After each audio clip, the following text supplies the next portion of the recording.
Ευχαριστώ, κύριε Πρόεδρε. Κύριε Υπουργέ, το θέμα μας είναι ακριβώς αυτό που ακούστηκε, η πρόθεση της Διεθνούς Ολυμπιακής Επιτροπής για αλλαγή του χώρου αφής της Ολυμπιακής Φλόγας των δεύτερων θερινών Ολυμπιακών Αγώνων Νέων.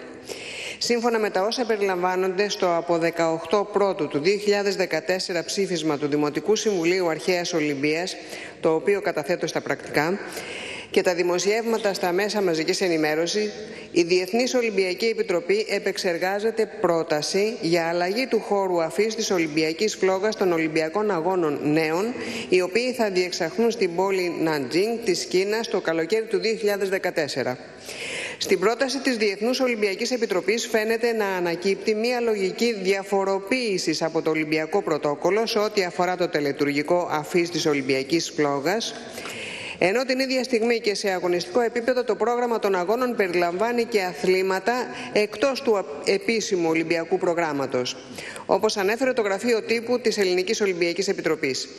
Οι εν λόγω αγώνες νέων διεξάγονται κάθε 4 χρόνια σύμφωνα με το Ολυμπιακό Πρωτόκολλο. Για πρώτη φορά θεσπίστηκαν το 2007 και η πρώτη διοργάνωση ήταν το 2010 στη Σιγκαπούρη.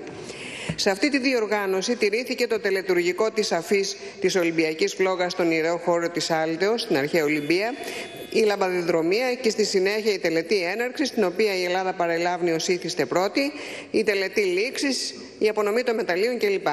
Η Ελληνική Ολυμπιακή Επιτροπή φαίνεται να συνηγορεί, όπως προέκυψε, όπως προείπα, από την επικοινωνία που είχαμε με το Γραφείο Τύπου, με την πρόταση της ΔΟΕ, ότι αντί για τους Ολυμπιακούς Αγώνες Νέων δεν απαιτείται η αφή της Ολυμπιακής Φλόγας, αλλά απλά φλόγας, χωρίς να χαρακτηρίζεται Ολυμπιακή. Η πραγματικότητα είναι ότι στον επίσημο διαδικτυακό τόπο της ΔΟΕ παρουσιάζεται στήλη με την ονομασία Olympic Games και διπλανή στήλη με την ονομασία Youth Olympic Games. Θα το καταθέσω και αυτό στα πρακτικά. Επομένως, και για την ίδια τη ΔΟΕ, η ονομασία Ολυμπιακοί Αγώνες επαναλαμβάνεται για τους εν λόγω αγώνες με το πρόθεμα νέων. Προς τι λοιπόν η διαφοροποίηση στο ζήτημα της αφής? Θεωρούμε ότι οι εν λόγω προτάσεις της Διεθνούς Ολυμπιακής Επιτροπής περιέχουν το σαφέστατο κίνδυνο περαιτέρω εμπορευματοποίηση των συμβόλων και του πνεύματος των Ολυμπιακών Αγώνων, με δεδομένα ότι: πρώτον, η Ολυμπιακή Φλόγα, έχοντας μια μακραίωνη ιστορία στη χώρα μας, είναι το κατεξοχήν σύμβολο των Ολυμπιακών Αγώνων και έχει συνδεθεί με το φως του πνεύματος, τη γνώση, τη ζωή και το αγωνίζεστε.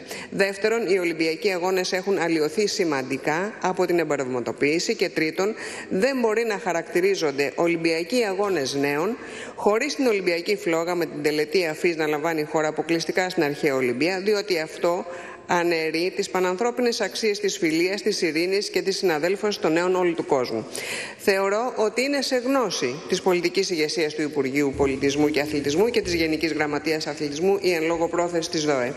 Το ερώτημα είναι πώς σκοπεύει να αντιδράσει ώστε να αποτραπεί αυτή η μεθόδευση που πλήττει την ιστορική και πολιτιστική μας κληρονομιά.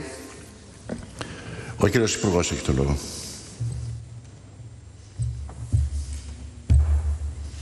Ευχαριστώ πολύ, κύριε Πρόεδρε. Κυρία συνάδελφε, η Ελλάδα ανταποκρίνεται σταθερά και υπεύθυνα στο τιμητικό καθήκον του θεματοφύλακα του Ολυμπιακού Πνεύματος. Και είναι δεδομένο πως οι Έλληνες θα αντιδρούσαμε τόσο δια της κυβέρνησης όσο και μέσω της Ελληνικής Ολυμπιακής Επιτροπής σε κάθε προσπάθεια φαλκίδευσης του Ολυμπισμού. Σε ό,τι αφορά το ζήτημα που θίγεται, να δούμε καταρχάς το ιστορικό του θεσμού. Αναφερθήκατε κι εσείς. Οι Ολυμπιακοί Αγώνες Νέων διεξήχθησαν για πρώτη φορά το 2010 στη Σιγκαπούρη. Τότε, κατ' εξαίρεση και μόνο λόγω της γέννησης ενός νέου θεσμού, η τελετή αφής πραγματοποιήθηκε στο αρχαίο στάδιο της Ολυμπίας. Υπήρξε άλλωστε ειδικό αίτημα τότε της Σιγκαπούρης, που έλαβε την έγκριση της ΔΟΕ με τη σύμφωνη γνώμη και της Ελληνικής Ολυμπιακής Επιτροπής. Στους αμέσως επόμενους πρώτους χειμερινούς Ολυμπιακούς Αγώνες, που διεξήχθησαν το 2012 στο Ίνσμπρουκ, η τελετή αφής της φλόγας έγινε στο Παναθηναϊκό στάδιο, όπου και θα τελείται έκτοτε. Άρα δεν υπάρχει διαφοροποίηση υφιστάμενου πρωτοκόλλου. Μάλιστα, η Διεθνής Ολυμπιακή Επιτροπή, υπό την προεδρία του νέου Προέδρου Τόμας Μπαχ, προχώρησε με απόφαση της Εκτελεστικής Επιτροπής της στην κατεύθυνση της ισχυροποίησης της Ολυμπιακής Φλόγας, αλλά και της τελετής αφής. Έτσι, ο όρος Ολυμπιακή Φλόγα χρησιμοποιείται αποκλειστικά και μόνον για τους χειμερινούς και θερινούς Ολυμπιακούς Αγώνες, ενώ για τους θερινούς και χειμερινούς Ολυμπιακούς Αγώνες νέων χρησιμοποιείται ο όρος φλόγα. Βεβαίως, οι τελετές αφής της Ολυμπιακής Φλόγας θα συνεχίσουν να πραγματοποιούνται όπως συμβαίνει από το 1936 μέχρι και σήμερα, αποκλειστικά στον ιερό χώρο της Ολυμπίας. Συνεπώς, καμία μεθόδευση δεν υπάρχει και πολύ περισσότερο δεν πλήττεται πουδενή η παγκόσμια ιστορική και πολιτιστική κληρονομιά του Ολυμπισμού. Η Ολυμπιακή Φλόγα και μαζί της η τελετή αφής της θωρακίζεται, πιστεύω, ακόμη περισσότερο. Ευχαριστώ πολύ. Ευχαριστούμε και εμείς τον κύριο Υπουργό. Κύριε Αναστάφος, έχει το λόγο.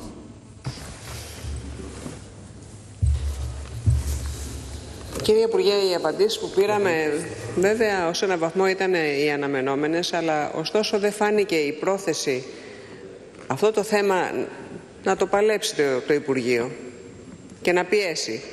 Επισημαίνουμε ότι θεωρούμε παντελώς ψευδεπίγραφο το επιχείρημα ότι η φλόγα των Ολυμπιακών Αγώνων Νέων δεν είναι Ολυμπιακή, αλλά κάποια άλλη. Και επί της ουσίας βλέπουμε ότι η Ολυμπιακή Φλόγα προωθείται σαν εμπορικό σήμα και όχι σαν πανανθρώπινη αξία.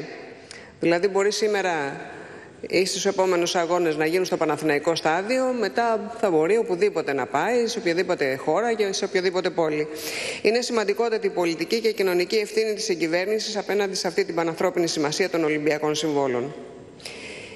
Και έτσι έχει φτάσει να ακούγεται ότι τέτοιες προτάσεις από τη ΔΟΕ, τις οποίες ουσιαστικά εστερνίζεται ή υπακούει σε αυτές η Ελληνική Ολυμπιακή Επιτροπή, στο όνομα είτε της μείωσης του κόστους για τη διεξαγωγή των αγώνων, είτε στο όνομα του δήθεν διαφορετικού είδους των αγώνων. Διαχρονικά παρατηρείται μια προσπάθεια αυτονόμησης των πολιτιστικών και αθλητικών αξιών που αντιπροσωπεύουν και διαφυλάττουν τα Ολυμπιακά ιδεώδη κατά τη διάρκεια προετοιμασίας και εξέλιξης των διοργανώσεων, ώστε συνεχώς να υποκαθίστανται από πρότυπα που προωθούν όμιλοι πολυεθνικών συμφερόντων. Συνεχώς οι Ολυμπιακοί Αγώνες υποτάσσονται στις πρόσχερες ή στρατηγικές στοχεύσεις της εκποίησης των συμβόλων με σκοπό το κέρδος του νεοφιλελεύθερου ολοκληρωτισμού. Με την επικείμενη σταδιακή υποβάθμιση και του τελετουργικού προσπαθούν τα επιχειρηματικά συμφέροντα να κρατήσουν μόνο ό,τι χρειάζονται από το brand name, όπως συνηθίζεται να αποκαλείται σε όρους αγοράς, ως οικονομικό όφελος από την ιστορία και το νόημα των Ολυμπιακών Αγώνων. Στη διάρκεια της βουλευτικής μας θητείας έχουμε πιστεί ότι από ιδεολογικής πλευράς η συγκυβέρνηση δεν έχει κανένα απολύτως πρόβλημα με αυτό και ως κυβέρνηση όμως έχει ευθύνη να αποτρέψει αυτή τη διαδικασία.